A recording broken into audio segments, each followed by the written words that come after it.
दोस्तों अॼु गुलाम हुसैन उमराणी जो एल्बम नंबर पहिरियों मारवी कंपनी जो ज़बरदस्त एल्बम आहे ही 2001 में रिलीज़ थियो आहे। हिन में तमामु बहितरीन गीत आहिनि जेको तमामु बहितरीन। हिन में मुंहिंजी पसंदि जो कलाम दिलि तूं ग़म न कर हिते ईअं थींदो आहे अक्सर दोखो वो प्यारो माण्हू ॾींदो आहे। कुछ दोस्तनि इन एल्बम लाइ कमेंट्स भी कया आहिनि, उहे कमेंट्स शामिलु कयूं। ही दोस्त आहे वहीद अहमद, उनजी कमेंट्स आहे गुलाम हुसैन उमराणी जो मारवी में पहिरियों एल्बम। उनजी फरमाइश असां पूरी कईसीं ऐं जेके भी दोस्त कमेंट्स करणु चाहिनि था उहे करे सघनि था ऐं उन्हनि जी फरमाइश इंशाल्लाह पूरी कंदासीं। सुभाणे दोस्त इंडिया जो आहे फारूक अहमद, उनजे लाइ हैदर हिंद जो एल्बम ईंदो ऐं तव्हां दोस्तनि खे ॿुधायूं त हिन में को बि गीत शामिलु न आहे। ही रिलीज़ इंफॉर्मेशन वीडियो आहिनि।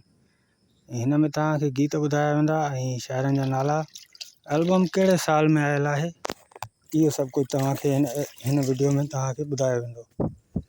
काफ़ी दोस्त आहिनि जेके ईअं ॾिसनि था वीडियो, चवनि था गीत हलंदो या छा। हिन में गीत कोई बि शामिलु न आहे, ही रिलीज़ इंफॉर्मेशन वीडियो आहिनि। काफ़ी दोस्त जेके यूट्यूब ते ॻोल्हींदा रहंदा आहिनि गीत वीत, उन्हनि खे ॾिसी करे असां हीउ कमु कयो आहे। 4 मिंट 3 मिंट जो वीडियो आहे, ॾिसी करे उहो मालूमात हासिलु करे सघनि था ऐं पंहिंजा कलाम, एल्बम ऐं साल उहो हर शइ मां हिननि में वीडियो में तव्हांखे ॾसींदा वेंदासीं। ऐं तव्हां दोस्तनि खे ॿुधायूं त गुलाम हुसैन उमराणी जो हीउ एल्बम जेको आहे न तमामु घणो मशहूरु थियो हो। ही एल्बम रिलीज़ खां पोइ कुझु टाइम खां पोइ ही कशिश टीवी ते हलणु शुरू थियो। कशिश टीवी ते हलणु शुरू थियो त हिनखे तमामु घणी पज़ीराई मिली, तमामु घणी, जंहिंजो अंदाज़ो बि न हुयो उमराणी खे।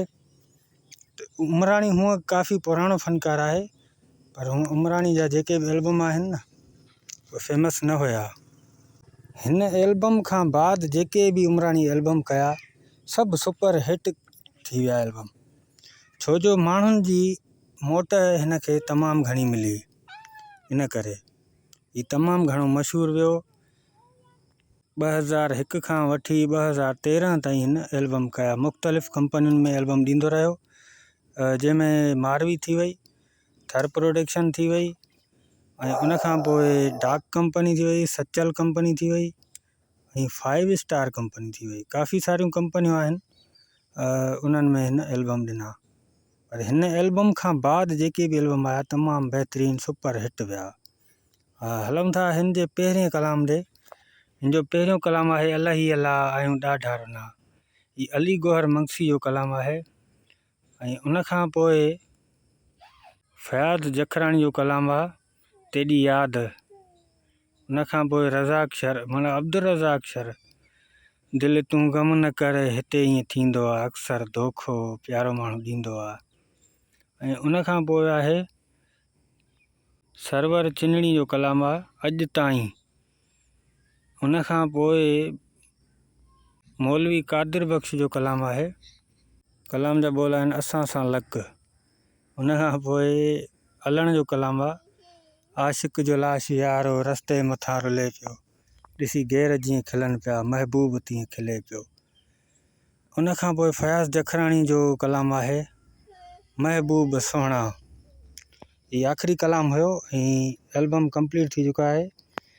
तव्हां दोस्तनि खे वीडियो कीअं लॻो? जे वीडियो पसंदि आयो हुजे त वीडियो खे लाइक ज़रूरु कंदा ऐं पंहिंजे दोस्तनि सां शेयर कंदा जेके ही कलाम ॻोल्हींदा रहनि था, उन्हनि जे लाइ ही ख़ासि वीडियो आहे। ठीकु आहे दोस्तों, इंशाल्लाह नेक्स्ट वीडियो में वरी इकठे आहियूं। कोई बि फरमाइश कयो।